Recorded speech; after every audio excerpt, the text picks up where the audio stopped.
I'm a wasteful money mindset. If I can put it like that. And okay, so in studio, I have the one, the only Jane Gitiche. Yeah, that's how it is. Yes, Gitiche. Gitiche. Awesome. Finance and investment strategist, an author, and informative speaker, founder and CEO as well. Welcome, Jane. How are you doing? Thank you so much, Kev. It's good to have good. You. Yeah. How was your weekend? A bit stressful, but good. Yeah. But I think polite. Polite, yeah? Yeah, the kids are away, so... Nice. So it's one of those weekends where you just have to spend time by yourself, or what? Yes, wondering, what do I do? They are away. What do I always do when I'm alone? So, how would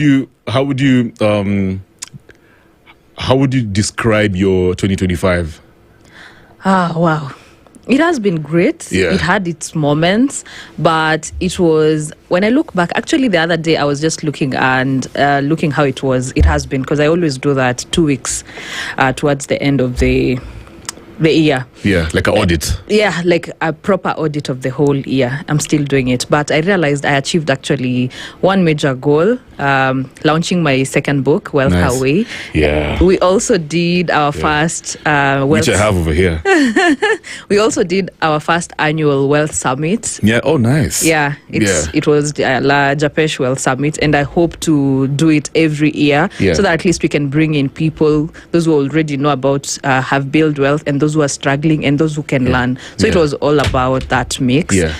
I also graduated my master's. I also went back to do my doctorate. So I look at the year, it has been, I think it was good. Very but successful. Of course it had its own downs, I know. I mean, naturally, because I've seen many Kenyans talking about, the economy. Yeah. It's been a bit volatile for them. Guys have had to make extreme decisions in terms of the money. Yeah, true. Yeah. Letting go of employees sometimes. You know what I mean? Yeah. Tough decisions come along that Can imagine. side. Yeah. Okay, so first of all, tell us about your company. So Japesh Financial Solutions is... it's an arm of two. So we have the coaching and training side, and then we have like Japesh Campus. Yeah. So for Japesh Financial Solution side, we do one-on-one training on personal finance, business strategy, depending on either a small business or a big company. We basically look at the health of your company and we give financial strategy in regards to that. Yeah. Then there's the side of Japesh Campus, where we do master classes for both adults and kids. Right. And especially for the adults, we only have one class that takes about 10 weeks, once a week. Yeah. But for the kids, we have grouped them into different ages, 6 to 10, 11 to 15, 16 to 19, 20 to 25. Yeah. So that at least what I'm trying to aim is at least we raise a generation whereby people can be different from us. Yeah. So that's basically it. On the other side of Japesh, so when you say different from us, you mean millennials? Millennials and Gen Z. What's so wrong with us?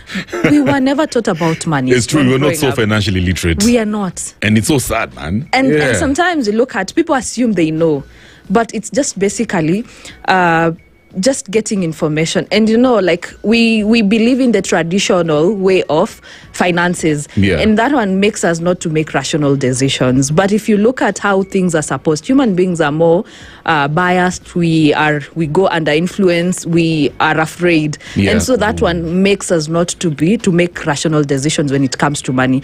This is where you find a Kenyan typically who earns 50,000 we can build wealth basically. Yeah. But that one who is earning 500,000 will struggle much into debt and all that. Yeah. Basically because millennials, we pretend we know. Yeah. We have the knowledge. But just having that reading knowledge doesn't define that we will make good money decisions. Yeah. So it's time, why I'm so passionate about the kids, it's time we raise a Gen Alpha that is way much better than us. But also for the class, we always have one class for the parents, because we will teach this kid. Right. But when they come at home, they need to have at least something. You need to practice with them. So that is all about that. I love it. You're really adding so much value to the country. You're very resourceful. Let me ask you, talk to me about your background. Where were you raised? Are you like from a wealthy family or something? Wow, I wish. I wish. What? Yeah. No. Yeah. I was raised in a... Wow, my mom is listening to this, yeah? I was raised from a background where money was a bit scarce. And so how I grew up, and looking at us, we were, you see the way like siblings are very gapped. Like between me and my sister, it's almost 8 years. What? Between her You're and the the first other one? one. No, I'm the second one. Okay, yeah. Like between the other one and the other, like we are Yeah. 4 siblings. Right. But looking at, yes, we grew up like almost like an alone kid. Yeah. But if I look at myself, I look at our younger brother, it's so different. Yeah. He learned about money market when he was 18 because of us. Nice. I learned about money market and saving when I was 20, almost 27, 28. Right. Because you see, so I look at that gap. When I was growing up, money was scarce. When he was growing up, at least it was slightly there and the knowledge was there. So if I look at my character and what has built me over time from how I grew up, it's a lot way much deeper and different. I find myself, if I look at the relationship that I have with my money, I'm a spender. Yes, and people have different money personalities depending on how we grew up. Yeah. I spend because I grew up without. So I find solace in that. Yeah. And if you're a spender like me, until you realize the personality that you have, you might end up ruining the future that you call tomorrow. So you said something so profound. Different folks have different money personalities depending on how they grew up. Yes. So many people, no, I don't want to say many. Some folks grew up in a person and they have a personality that's associated with abundance. Yes. Because they saw maybe good money manners around maybe their parents and the people who are around them. Some people have like a scarce fear mentality around money, and it's affected their money personality, right? Yes. And I think that's the basis of our conversation this evening, Yes. right? So when I shared with you this topic, money trauma, you know what I mean? I mean, we've inherited some of these Traumas. characters, money personalities, or whatever the way you put it. So from your perspective, how would you define, because I know you've engaged with many Kenyans who seek your help. Yeah. They come to your company and they're like, you know what, Jane, you got to sort me out. My personality is wanting. Well, first, they don't even know their personality. We What? begin there. Yes. They don't know how to categorize They don't know how themselves. to categorize themselves. That's where we begin. So from your perception, Amma, from your perspective, I'm sure you've noticed like a pattern. Yeah. What's the personality that majority of Kenyans have? The money personality. How would you define it? If I look, someone can have 2 personalities.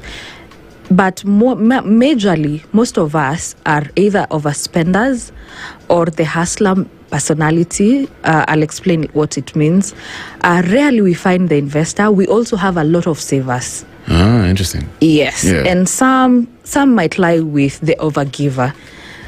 The spender, this is that person who really spends a lot and they do a lot of impulse buying. Right. To maybe satisfy their status, to satisfy something. Maybe they are stressed, lonely, or they just want to spend because when they were growing up, they used to be told like, hakuna pesa. There's no much money. You want to buy it like that shoe, there's no much money. Recently, I was in a training somewhere, and this person said they had to import their couch from UK. And what was the Just reasoning? because when they were growing up, they were told like they didn't grow up with seats. Yeah. So you see that person is trying to justify, I need to get the best seat.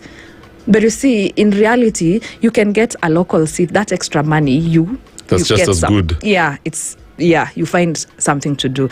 Then there is that person who is the saver. You see, these people who grew up in families where they were told like, pesa hakuna iko very...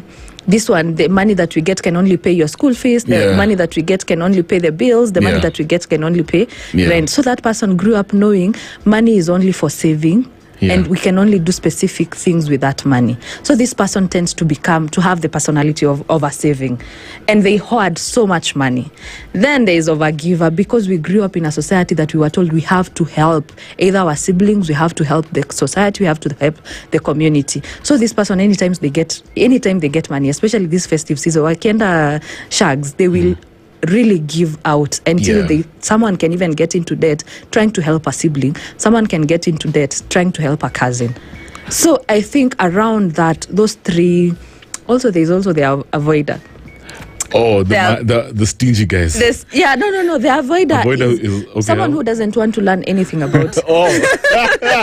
They don't want. Yeah, they don't want to look at their statements. They don't want. If you tell them that is the avoider. They want you tell them, I'll pay for you a masterclass in finance. They don't want to even get in. And most men sometimes they. It's mostly men, yeah. Tell me how many men often go to a class to learn about finances and investment. Rare. What? You find my class, sometimes you find there are more ladies. Yeah. Are you serious? Yes. Yeah. Than the guys. And then what do you think is going on with the men? I mean, how did they develop this this disinterest? So sometimes men have the two personalities, the avoider and the hustler. The hustler side is the overworker. This person cannot rest. They work and work and work. Yeah. This person might have several side hustles. Yeah.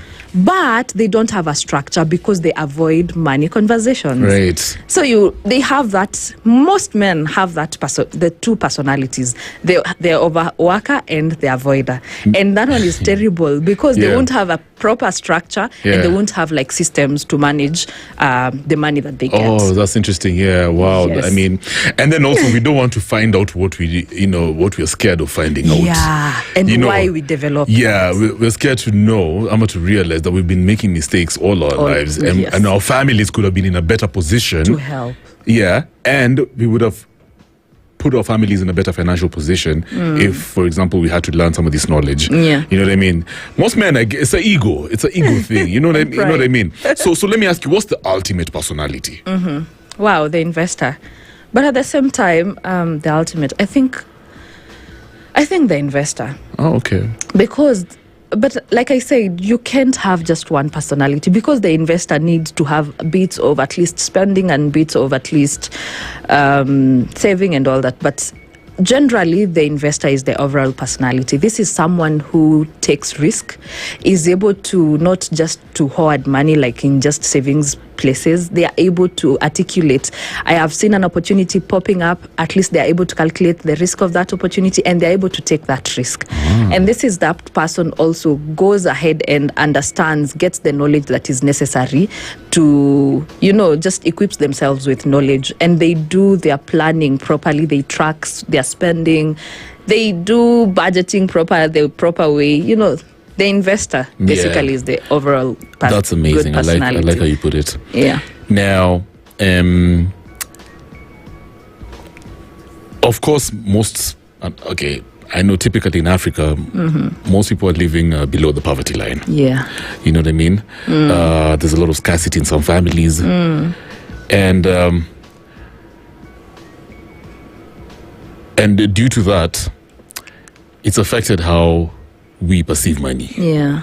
There's some sort of fear. Yeah. Especially now when it comes to the extreme sides of spending. Either you don't want to spend it because you're scared of losing it, or you overspend because now you think, if I overspend, I'll get off the poverty line. I'm not going to be looked at as somebody who's poor. For example, I was even talking to my friend and we established that's probably one of the reasons politicians end up engaging in corruption, because they grew up in scarcity. Yeah. And they're thinking, if I just get all these, if I accumulate all these resources, then I'll get off the poverty line. Yeah. It's like a trauma thing going on. For folks who grew up in that environment, they're listening to us, and they're thinking, okay, fine, I might not be able to afford your program. What are some of the things that they can do? Even if they don't have that money to go and invest, how can they actually switch their money personality? Yeah. And so that even in future, when they have a bit of resources, they've accumulated enough money, they can now start investing. What are some of the practical things that they can start doing now? So I'll answer in two ways, yeah. The first side, because when we grew up, like you have said, we grew up with a lot of emotions, a lot of things that we observed and all that. First, we look at the emotional side, yeah. You need to acknowledge and be aware of where you are. What is that thing that triggers you when it comes to money? Right. Ask yourself, if there are those people who they earn, but they'll never look at their bank account. Yeah, okay. And that comes with the emotional side of it. First is awareness. Be aware of where your trauma comes from. Be aware of, if we talk about money, what does it trigger in your mind? Yeah.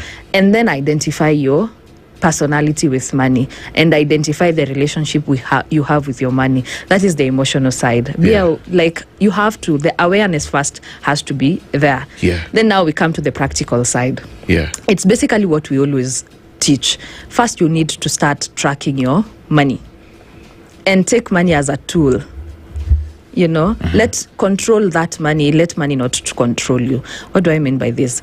When I say tracking your money, I don't mean like as in, Kev, when you go you start tracking every shilling. It can be cumbersome, yeah. But after you start with maybe starting with tracking, you can do it easily with a budget. Right. So create a budget. And we actually have a budgeting tool that goes for 500 Kenya shillings. So easy to use. Oh, that's affordable. Yeah. It's an Excel budgeting tool. Nice. So you start with that. If you can't afford that budgeting tool, write down, this is my rent, this is how much I spend on transport, on food and all that. Get that number in your head. Then once the money comes in, you're able to at least, this will go here, this will go here. You're able to tell your money what to do. After budgeting, create an emergency fund. Right. Very important before even investing or saving, because any emergency coming up will not make you go into debt. You are able to at least create a buffer to create a buffer to sort that out. So, and when I talk about creating an emergency fund, most people always think like they will jump once, Salwa this month. Straight to the emergency. No. Create an emergency fund over you can put for 2 to 3 years, make it as your medium-term goal, so that it doesn't strain you. But the moment you get to that, maybe 6 to 12 months of either expenses or your income, depending on where you are, you can decide. Then after that, after creating the emergency fund, get the protective measures that are needed. What do I mean by this? Yeah, is it a health insurance that you need? Is it protecting your business? Take an insurance cover or for anything the protecting side of it. Then now start investing. That makes sense. And when you start investing, you first have to identify your risk profile. Don't just go investing just because people are investing. I forgot a very major thing that you also need to do before investing. Write down your goals. Don't just go investing just because maybe Kev, you get we talk about there are T-bills, there are MMFs, there are everything. You just jump into it. Right. Sit down with yourself, write a vision for your future. Yeah. I want to do this and this and this. These are my goals. Yeah. Then out of the goals, you identify now the vehicle that you will use to invest. Achieve the goals. Yes. Or to invest and then of course achieve the goals. Yes. We call that goal-based investing basically. So that when you're even working, you know why you're working. Yeah. So I think that is the practical side of things. And then of course, once you start investing and you have achieved that, do legacy planning. Yeah. I know people hate this one. Maybe you can just quickly define what that is about. Legacy planning is all about writing wills. It's all about having a trust. Yeah. It's all about spreading financial literacy to your heirs. Because you see most families sometimes, if they don't do proper legacy planning, we are raising these kids, we don't spread financial literacy to them. We have a lot of money and then God forbid kaput, you're no more there. These heirs you leave behind, you didn't leave a will, you didn't leave either a trust. Chaos start coming up. Maybe you left a will, but it can be need in court, right? If you did a good proper trust, especially for those people who have at least started to build wealth, it's okay to do that. And when I talk about trust, there's the trust fund, there's the trust as a company. It's a whole new thing that people need to start doing. And I think Kenyans have started embracing this, so that this person, that the heirs you leave behind, or rather the people who depend on you, they will be able to know, mommy and daddy had this amount of money, but when I grew up, I understood how to maneuver about that money. If I'm left a chunk of huge wealth, I know what to do next. It's true. But there are people who look at their kids and they're like, even if I leave them money, they can, man, it will be something else. So they leave a structure, and that is now where trust comes in. They leave a structure insisting with giving instruction. This money will go to educare. This money will go to my grandkids' educare, like that. Exactly. So you can be able to... and the monies are protected by the law. Very. And also you enjoy tax benefits. Exactly. Oh, that's interesting.